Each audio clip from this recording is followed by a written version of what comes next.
Ang Magnolia Hotshots ngayon ay iniintay na lamang daw na matapos itong serye dito sa Commissioner's Cup bago sila gumawa ng trade dahil ang balita natin, pasado raw itong hotshots na makuha si Felix Lemeti mula sa Rain or Shine Elasto Painters.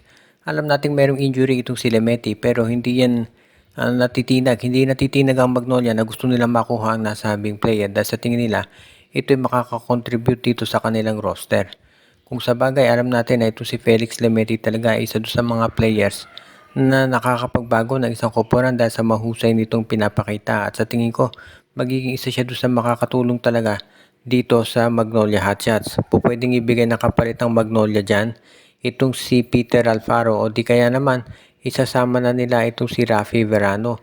Ilan lamang yan doon sa mga options na pwede na magawa itong Magnolia Hotshots dahil alam naman ng Magnolia na nangangailangan talaga sila ng mga bagong player. Kung sa bagay, itong pagkuha dito kay Felix Lemeti medyo matagal na niyang inaabangan dahil itong si Lemeti naman isa sa mga top point guards ng Rain or Shine at kung hindi papayag ang ROS dito sa kapalit na si Peter Alfaro at Rafi Verano, pwedeng isama ng Magnolia yung kanilang first round draft pick. Kaya sa tingin ko magiging maganda to para sa Magnolia Hotshots kung sakasakali. At sa tingin ko naman itong Magnolia, kapag natuloy itong trade para dyan, mas magiging stable na yung kanilang point guard situation. Kaya nga sa tingin ko magiging okay to para dito sa Magnolia, lalo na alam naman natin na magiging isa yan sa mga makakatulong talaga dito sa Hotshots. Tingin ko to si LA Tenorio, talagang magiging gagawa yan ng mga steps para makuha ang nasabing player. Sa bagay, alam naman natin na itong si Coach LA Tenorio talaga marami ang plano para dito sa Hotshots at ito na nga yung nakikita natin na isang posible niyang gawin. Kaya wag na tayong magulat kung matuloy ang nabanggit na transaksyon kaagad-agad. Ito namang Titan Ultra daw, ayon dun sa mga nasa kampo nila, ay kinakausap na itong Phoenix Fuel Masters. Tinitignan daw ng Titan kung posible nilang makuha si Jason Perkins kapalit ni Jeyo Ambohot. Itong si Jason Perkins, alam natin na isa yun sa mga players ng Titan ng Phoenix na napapabalitang madalas ay malalagay na sa trading block. Kasi parang may youth movement dito sa Titan, sa Phoenix Fuel Masters at sa ngayon naman, sa tingin ko magkakaroon niya ng isang tinatawag na magandang sitwasyon. No?